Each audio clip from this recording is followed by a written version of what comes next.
Hey, how is your hearing? Hope good. Hearing is one of our five senses and one should take good care of it.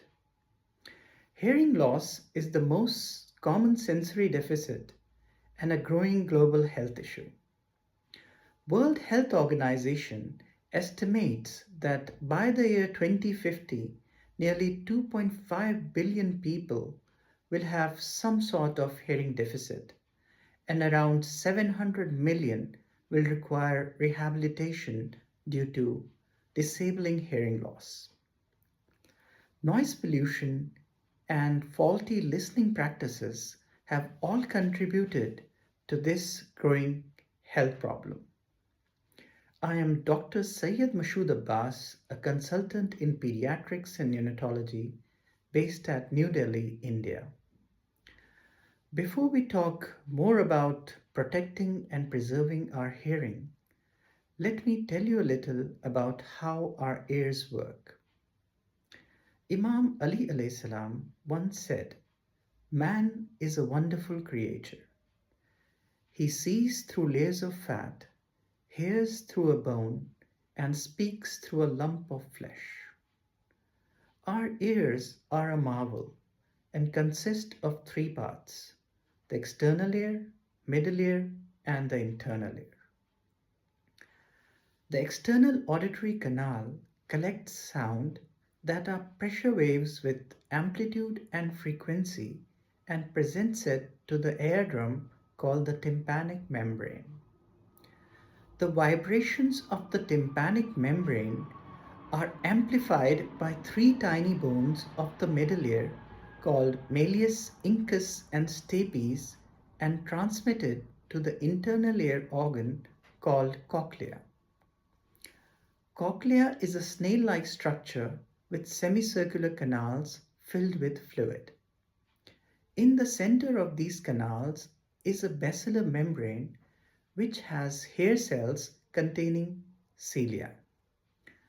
The vibrations reaching the internal ear cause movement of the fluid within it and in turn movement of cilia which generates electrical impulses. These electrical impulses are conducted through the auditory nerve to the brain and we perceive these as sound. Anything that interferes with this auditory apparatus can cause hearing loss. Hearing loss is categorized using decibels. Decibels can be measured via a sound meter. High, so that is 48 decibels. Hello,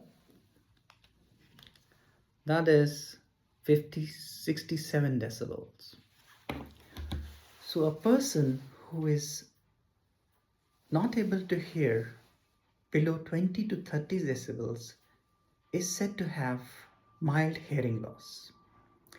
Between 30 to 50 decibels as moderate hearing loss, and a person who is not able to hear 85 decibels is said to have profound hearing loss or deafness. So, what causes hearing loss?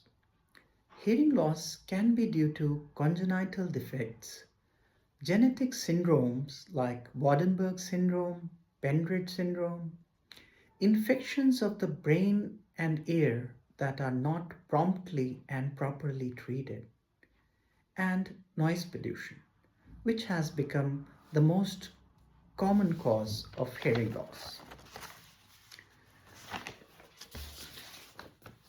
Loud, unwanted, disturbing sound is called noise, and continuous exposure to noise above 85 decibels can cause permanent hearing loss.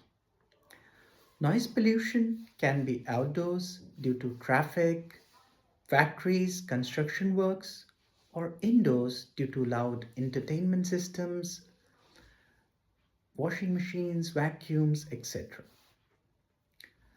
Noise not only causes hearing loss but also increases risks of cardiovascular diseases, especially hypertension. It increases stress and anxiety and decreases our mental ability and performance. Noise also has harmful effects on the environment, affecting animal behavior and movement and migration of marine life. Noise is a human creation, and I would like to request you to make a small effort to decrease noise around you because research has shown that even small reduction in sound can have a impo- important improvement in health and environment. We can help by playing our TV sets at lower volumes,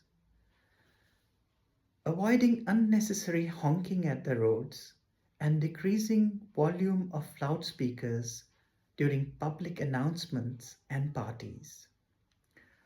Government can make policy to plan cities in a way that hospitals and schools are away from mainstream traffic and also provide for soundproofing of buildings.